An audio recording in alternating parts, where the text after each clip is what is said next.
রাখতে ব্যর্থ হলো ইল্লা লাম ইয়াজিদ রায়হাতাল জান্নাহ, তাহলে এই প্রতিনিধি, এই প্রধানমন্ত্রী, এই প্রধান উপদেষ্টা, এই অমুক উপদেষ্টা, এই অমুক মন্ত্রী, এই এমপি, এই চেয়ারম্যান, এই মেম্বার, তাদের জন্য ঘোষণা হচ্ছে লাম ইয়াজিদ রায়হাতাল জান্নাহ, তারা জান্নাতের সুগন্ধি পাবে না। আপনি চিন্তা করতে পেরেছেন এটা কত ভয়ানক কথা? সেই জন্য যারা জনপ্রতিনিধি হিসেবে কাজ করেছেন, করছেন, আগামী দিনে করবেন, তাদের জন্য এখানে অনেক কিছু শেখার আছে। আরেকটা বিষয় বলেই আমি কথা শেষ করব। সাধারণত নীতিবিরুদ্ধ যে সমস্ত কার্যক্রম আছে, দুর্নীতির সাথে জড়িত যে সমস্ত বিষয় আছে, সাধারণত এই বিষয়গুলো অন্যের সাথে সম্পৃক্ত হয়। যেখানে হাক্কুল ইবাদ আছে, বান্দার অধিকার আছে, তাই না? বেশিরভাগ ক্ষেত্রে কিন্তু এখানে বান্দার অধিকার। আর এটা এমন মারাত্মক জিনিস যে মহান রব্বুল আলামিন নিজেও এই পাপ ক্ষমা করেন না। যেখানে বান্দার অধিকার আছে, নষ্ট হয়, সেখানে মহান রব্বুল আলামিন সেই পাপ ক্ষমা করার ব্যাপারে তিনি কোনো প্রকার ভূমিকা রাখেন না যতক্ষণ না বান্দা ক্ষমা করছেন। অতএব আজকের খুতবা এবং খুতবা পরবর্তী আলোচনার সারাংশে এসে আমি মহান রব্বুল আলামিনের কাছে প্রার্থনা করছি যে মহান রব্বুল আলামিন আমাদের প্রত্যেকটা নাগরিককে যাবতীয় দুর্নীতি থেকে, নীতি বিরুদ্ধ কার্যক্রম থেকে বেঁচে থাকার তৌফিক দান করুন। আমিন সুম্মা আমিন। এই বলে কথা শেষ করছি এবং আপনাদের প্রশ্নোত্তরে আমি চলে যাচ্ছি।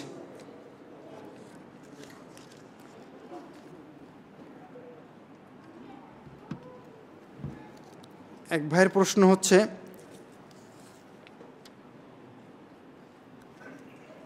ইসলামী ব্যবস্থায় সরকার প্রধান এবং সরকারের সহযোগীরা কিভাবে নির্বাচিত হন?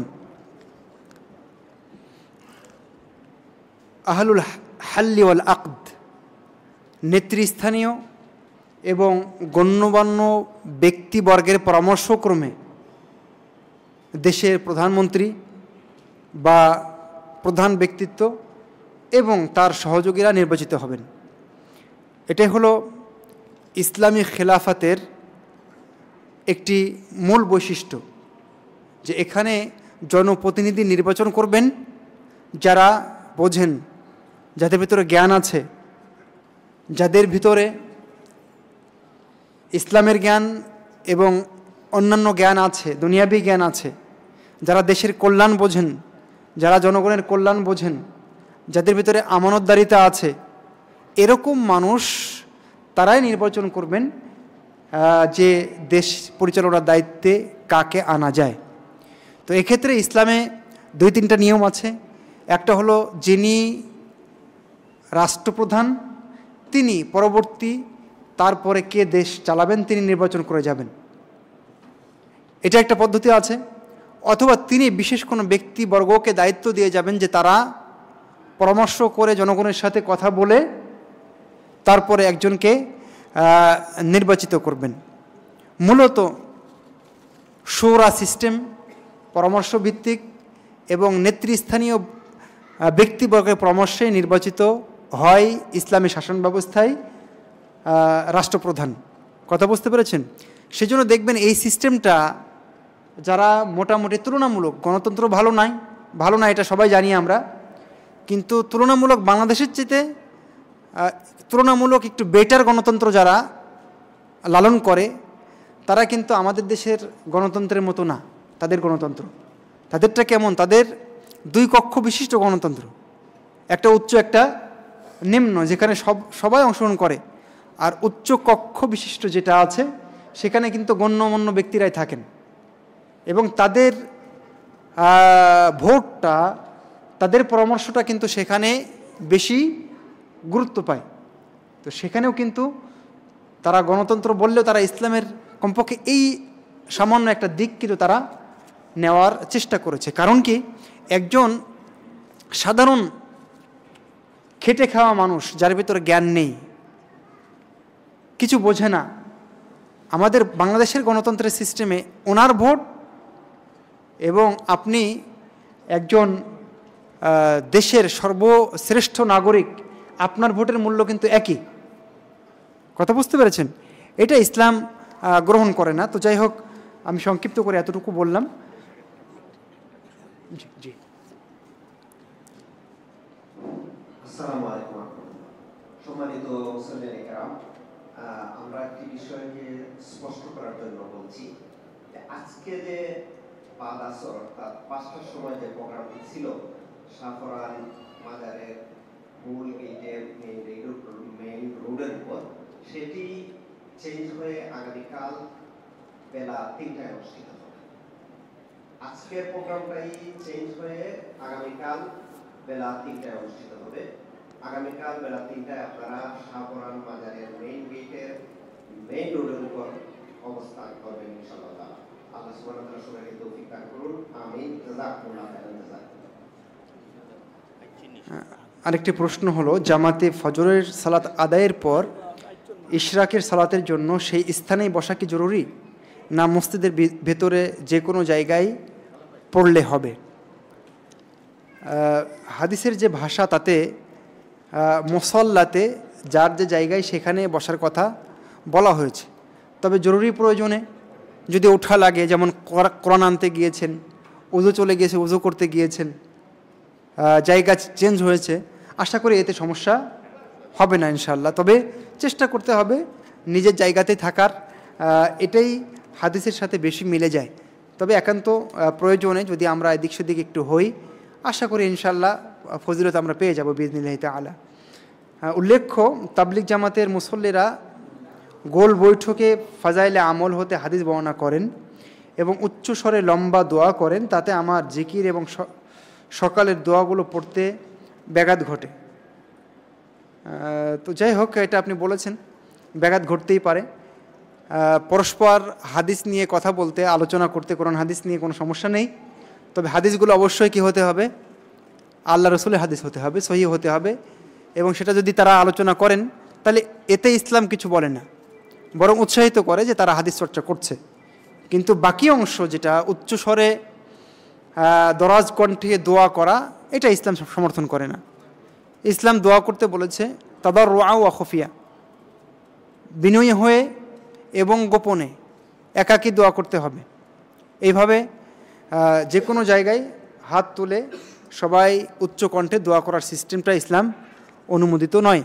বিশেষ কিছু জায়গা আছে যেখানে হাত তুলে সবাই মিলে দোয়া করা যায়, যেমন ইস্তিসকার সালাতে আছে, তারপরে জানাজার সালাতে আমরা সবাই একসাথেই দোয়া করি সালাতের ভিতরে, তারপরে ভিতরে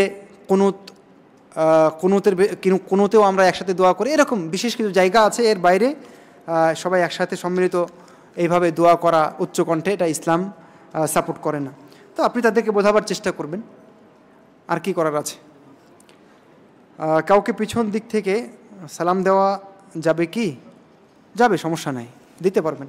উনি যাচ্ছেন, আপনিও যাচ্ছেন, আপনি সালাম দিলেন, উনি আপনার দিকে দৃষ্টি দিবেন, তখন কথা বললেন, কুশল বিনিময় করলেন, অসুবিধা নেই। পেছন থেকে দেন আর সামনে থেকে দেন, এ ব্যাপারে ইসলাম কিছু ওরকম কিছু নির্দেশনা দেয় না, বরং সালাম দেওয়াটাই মূল এখানে উদ্দেশ্য।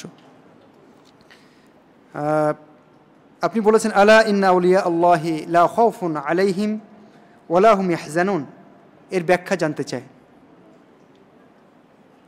আল্লাহ বলেছেন যে আলা, দৃষ্টি আকর্ষণ, এটাকে বলা হয় হারফু তানবিহ, দৃষ্টি আকর্ষণ বা সতর্ক করার জন্য, বিশেষ মনোযোগ আকর্ষণের জন্য আল্লাহ শব্দ ব্যবহার করেন।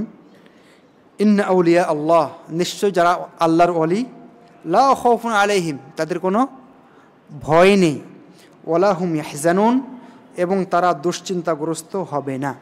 আপনি এই আয়াতের ব্যাখ্যা জানতে চেয়েছেন, তাফসীর জানতে চেয়েছেন।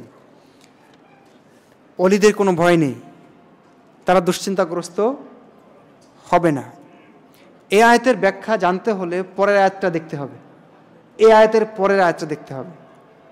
পরের আয়াতে আল্লাহ বলেছেন আল্লাযীনা আমানু ওয়া কানু ইয়াত্তাকুন, ওলি তারা যারা ঈমান এনেছে, শিরিক নাই, তাওহীদ লালন করে, ওয়াকানু ইয়াত্তাকুন, এবং মুত্তাকি, তাদের ভিতরে তাকওয়া আছে, এরাই হলো ওয়ালি। কথা বুঝতে পেরেছেন? তো এখান থেকে আপনাকে প্রথম ওয়ালির সংজ্ঞাটা আগে নিতে হবে। ওয়ালির সংজ্ঞা, ওয়ালি মানে যে মাজারে ঘুরে বেড়ায় ও না। ওয়ালি মানে বিশাল পাগড়ি পরা, সুন্দর বেশভূষা, জুব্বা পরা আছে, নুরানি চেহারা, সে ওয়ালি নয়। এটা ওয়ালির আলামত নয়। ওয়ালির আলামত আল্লাহ বলেছেন আল্লাযীনা আমানু ওয়া কানু ইয়াত্তাকুন, পরের আয়াতে বলে দিয়েছেন যারা ঈমান আনে। ঈমান আনে মানে তাদের ভিতরে তাওহীদ আছে, ঈমান আনে, তাদের আকীদা ফ্রেশ আছে, তার ভিতরে শিরিক নাই, বিদআত নাই, আর ওয়া কানু ইয়াত্তাকুন, তাদের ভিতরে তাকওয়া আছে। এরকম যে কোনো ব্যক্তি তিনি ওয়ালি। সেজন্য এখানে অনেক ওয়ালি থাকতে পারেন, আবার আমিও ওয়ালি নাও হতে পারি। এটা আমার ঈমানের প্রশ্ন, এটা আমার তাকওয়ার প্রশ্ন। সুতরাং ওয়ালি হওয়ার জন্য কোনো লেভেল লাগে না। আর যদি আপনার ভিতরে তাওহীদ থাকে, তাকওয়া থাকে, তাহলে তো ঠিকই, আপনার তো ভয় নেই, আসলেই ভয় নেই, না ইহকালে না পরকালে। যাদের ভিতরে তাওহীদি দুর্গ আছে, যাদের ভিতরে আল্লাহর তাকওয়া আছে, তারা আল্লাহ ছাড়া কাউকে ডরে না, না ইহকালে না পরকালে। আল্লাহ ঠিকই বলেছেন। এটাই হলো এই আয়াতের মর্মার্থ। আল্লাহু তাআলা আলাম। এখানে আরেকটা কথা আপনাকে একটু বলে রাখি, সেটা হলো এই ওয়ালির নিজের কোনো ভয় নেই, এটা আপনাকে বিশ্বাস করতে হবে, এটা সত্য কথা। তার মানে এই না যে উনি আপনাকে অনেক কিছু দিতে পারবে, তার মানে এই না যে উনি আপনাকে ইহকালে বাঁচাবে, পরকালেও বাঁচাবে, তার মানে এই না যে উনি প্রশ্নোত্তর পর্বে কবরে আপনার সামনে হাজির হবে, তার মানে এই না যে উনি কাল কিয়ামতের মাঠে জাহাজ নিয়ে উপস্থিত হবে। এই অধিকার কারণ নাই। নবী রাসূল তাদের চেয়ে বড় ওয়ালি কেউ নাই নিঃসন্দেহে, অথচ সেই নবী রাসূলও একটা সময় সুপারিশ করতে অপারগতা প্রকাশ করবেন, তাই না? সবাই বলবেন না আমার দ্বারা হবে না, অবশেষে আমার আপনার রাসূল নবী মুহাম্মদ সাল্লাল্লাহু আলাইহি ওয়াসাল্লাম সুপারিশ করবেন, তার সুপারিশেই বিচার শুরু হবে। এরপরে আল্লাহ যাকে অনুমতি দিবেন তিনি সুপারিশ করবেন। তাহলে কেউ কাউকে উপকারও করতে পারে না, অপকারও করতে পারে না আল্লাহর অনুমতি ছাড়া। সেই জন্য ওয়ালি আমরা শ্রদ্ধা করি, তার তাকওয়া, তার ঈমানের প্রতি আমরা শ্রদ্ধা করি, এবং তার তাকওয়া আমাদের অনুসরণ করতে হবে, তার তাকওয়ার মতো করে আমাদেরও তাকওয়া করতে হবে, ঈমান করতে হবে। কিন্তু এর নাম নিয়ে আমরা যেন বিভ্রান্ত না হয়ে যাই, ঠিক আছে? আমরা যেন ব্যক্তি পূজায় জড়িয়ে না যাই। আমরা কেবলমাত্র আল্লাহর সামনে আমাদের মাথা নত করব, ঠিক আছে? ওলি আছেন, ঠিক আছে, ভালো, আপনার মতো আমিও হওয়ার চেষ্টা করছি। তার মানে আপনার বিশেষ কোনো ক্ষমতা আছে, আপনি জায়নামাজ ওই পানিতে বিছিয়ে দিয়ে আপনি সালাত আদায় করেন, দৌড়াদৌড়ি করেন বিভিন্ন জায়গায়, আপনি উড়ে এসেছেন, এগুলো আমরা বিশ্বাস করি না। জি, আমরা কারামাতে আউলিয়াতে বিশ্বাস করি। ঠিক নবী রাসূলের যেমন মুজিজা আছে, ঠিক ওয়ালিদের কারামাত আছে, এটা বিশ্বাস করি, এটা হাদিস দ্বারা সাব্যস্ত। কিন্তু কারামাত কোনো ওয়ালির হতে গেলে অবশ্যই ওয়ালির সংখ্যাটা আগে ঠিক করতে হবে। একজন মানুষ শিরকেও জড়িয়ে আছে, ইবাদতও করে না, আপাদমস্তক দুর্গন্ধ ছড়াচ্ছে, মাথায় জটলা বাঁধা, চুল, আর সে ওয়ালি বলবে, আর সে অলৌকিক কর্মকাণ্ড ঘটাবে, সেটা কারামাতে আউলিয়া হতে পারে না, বরং এটা পুরোটাই ভণ্ডামি, এটা পুরোটাই শয়তানি, শয়তান এদেরকে সাহায্য করে। এটাও আপনাকে মাথায় রাখতে হবে। সম্মানিত উপস্থিতি, এরপরে প্রশ্ন হচ্ছে, আমি অনেক হাজী সাহেবকে বলতে শুনেছি যে কাবা শরীফের পাশে হোটেল থেকে এবং ক্লক টাওয়ারের ভেতরের কক্ষ থেকে সালাত জামাতে অংশগ্রহণ করলে কাবা শরীফে সালাত আদায়ের মতো সওয়াব বা মর্যাদা পাওয়া যায়। কথাটা কতটুকু সত্য বা মিথ্যা, এটা আপনি জানতে চেয়েছেন। হ্যাঁ, এর উত্তর আমি আপনাকে বলবো যে অনেক সময় কাবাতে ভেতরে এবং বাইরে জায়গা সংকলন হয় না, সেক্ষেত্রে কাবার পরেও বিভিন্ন হোটেলেও এই কাতার কিন্তু একদম সিরিয়ালি চলে যায়। আর যদি এরকম হয় তাহলে আশা করা যায় ইনশাআল্লাহ নেকি সমানই হবে। এমনকি কাবার যে কি বলে হারামের যে এরিয়া আছে, কেউ কেউ বলতে চেয়েছেন এই হারাম এরিয়ার ভিতরে পুরো অঞ্চলে এই নেকি হবে, এটাও কিন্তু একটা মত আছে।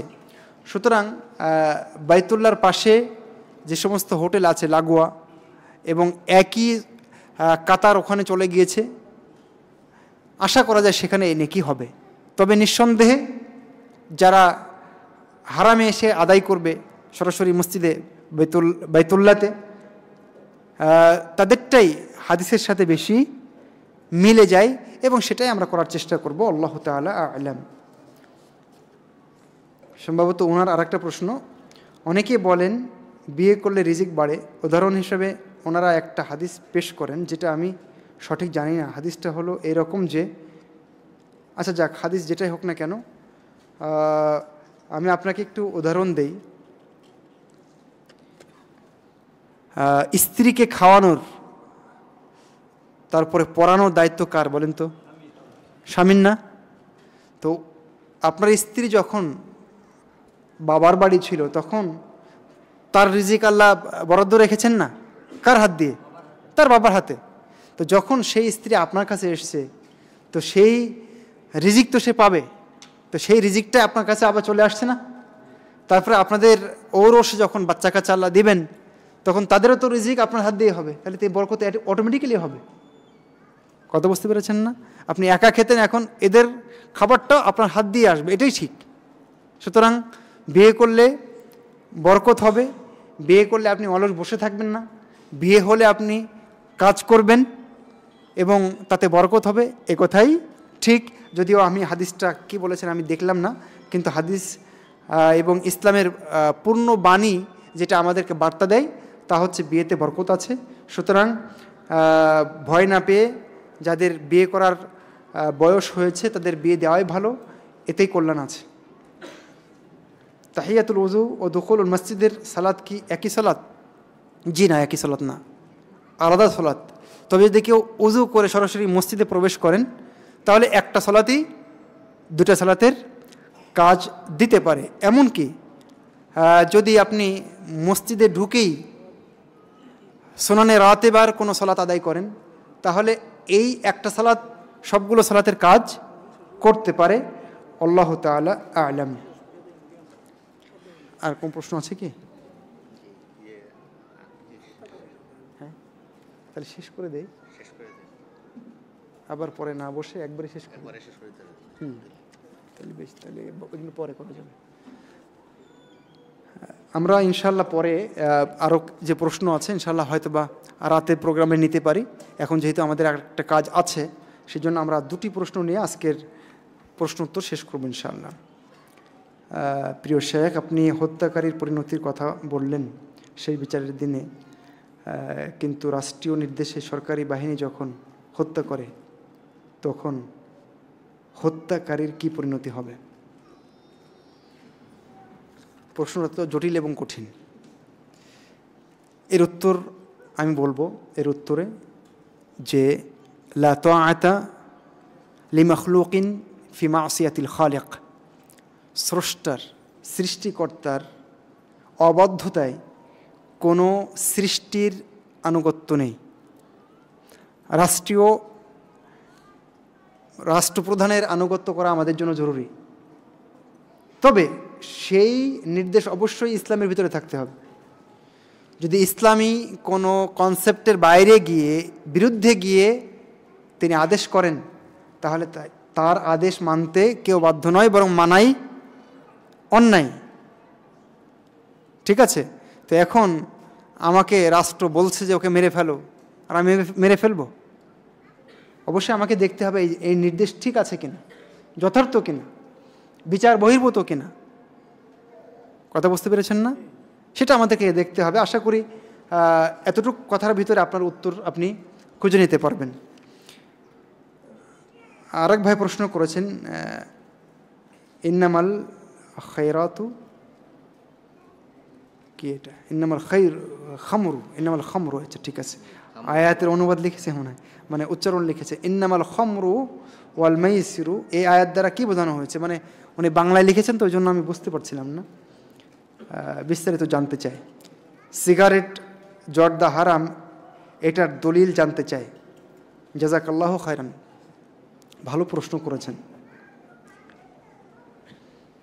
মহান রব্বুল আলামিন ইসলামের বেশিরভাগ ক্ষেত্রে কোরআনে এবং হাদিসে সূত্র বলে, কি বলে, সূত্র বলে। এই সূত্রে পড়লে কি হারাম, নাম ধরে ধরে কিয়ামত পর্যন্ত যা আসবে সব কিছু বলার দরকার নাই। কথা বুঝতে পেরেছেন? এখন আপনি নিষিদ্ধ দ্রব্য যদি তালিকা করেন, আমার মনে হয় যে 50+ হয়ে যাবে, সব নিষিদ্ধ দ্রব্য। তো সবগুলোর নাম তো আপনি হাদিসে পাবেন না, কোরআনে তো নাই। তাহলে আপনি কি ইয়াবার জন্য আলাদা দলিল খুঁজবেন যে ইয়াবার নামটা থাকতে হবে, ফেন্সিডিলের নাম থাকতে হবে, এরকম কিছু কি না। রাসূলুল্লাহ সাল্লাল্লাহু আলাইহি ওয়াসাল্লাম বলেছেন যে কুল্লু মুসকিরিন খামরুন, প্রত্যেকটা নেশাদার দ্রব্যই হচ্ছে মদ, সেটা তরল হোক আর কঠিন পদার্থ হোক, যেটাই হোক না কেন, সেটা ট্যাবলেট আকারে হোক আর ইনজেকশন আকারে হোক, যেটাই হোক না কেন, আল্লাহ রসুলের সূত্র একদমই স্পষ্ট, কুল্লু মুসকিরিন খামরুন ও কুল্লু খামরিন হারাম। প্রত্যেকটা নেশাদার দ্রব্যই কি মদ, এবং প্রত্যেকটা মদই হলো হারাম। রাসূলুল্লাহ সাল্লাল্লাহু আলাইহি ওয়াসাল্লাম আরেকটা সূত্র বলেছেন, মা আসকারা কাসীরুহু ফাকালিলুহু হারাম, যার বেশি পরিমাণ গ্রহণ করলে নেশা সৃষ্টি করে, তার এক ফোঁটা সামান্য পান করলেও গ্রহণ করলেও সেটা হারাম। সুতরাং আপনি অল্প একটু তামাক খেয়েছেন, নেশা আনেনি, কিন্তু আপনি অনেকগুলো খেয়ে দেখেন নেশা সৃষ্টি করবে কিনা, করবে। আর যারা আমাদের মতো যাদের অভ্যাস নেই, তারা একটুখানি খেলেই উল্টে পড়বে। কথা বুঝতে পেরেছেন? সুতরাং এই হাদিসগুলো স্পষ্ট সূত্র আমাদেরকে দিয়ে দেয়। সুতরাং আপনি জর্দা নাম দেন আর গুল নাম দেন, যেটাই দেন না কেন, এসব সূত্রের বাইরে একটাও যাবে না। নাম্বার 2, আল্লাহ বলেছেন যে ওলা তুলকু বিআইদিকুম ইলা তাহলুকা, তোমরা তোমাদের নিজেদেরকে ধ্বংসের দিকে ঠেলে দিও না। বলেন তো, জর্দাতে লাভ আছে না ক্ষতি আছে? সিগারেটে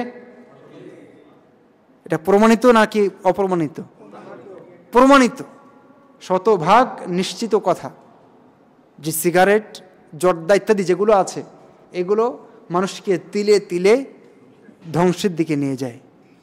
আর ইসলাম বলেছে, আল্লাহ বলেছেন যে তোমরা নিজেদেরকে ধ্বংসের দিকে ঠেলে দিও না। আর আমি সিগারেটের মাধ্যমে, জর্দার মাধ্যমে দিচ্ছি, আর যেহেতু আমি খাই, মাকরু বলে এটাকে চালিয়ে দেওয়ার চেষ্টা করছে। আমার কাছে মনে হয় যে সিগারেটের চেয়ে জর্দা বেশি খারাপ, কারণ সিগারেট পান করলে ধোয়া যায়, আর জর্দা খেলে সরাসরি চিবিয়ে খাওয়া হয়, ওইটাই। কথা বুঝতে পেরেছেন? সুতরাং মাকরু বলে অন্য কোনো দোহাই পেড়ে একটা নেশাদার দ্রব্য, একটা খারাপ জিনিস, এটাকে আপনি চালিয়ে দিতে পারেন না। আল্লাহু তাআলা আলাম। কথা শেষ করছি। আকুলু কওলি হাযা ওয়া আস্তাগফিরুল্লাহ লি ওয়া লাকুম ওয়া লিসাইরিল মুসলিমিন। সুবহানাকাল্লাহুম্মা ওয়া বিহামদিকা আশহাদু আল্লা ইলাহা ইল্লা আনতা ওয়া আস্তাগফিরুকা ওয়া আতুবু ইলাইক।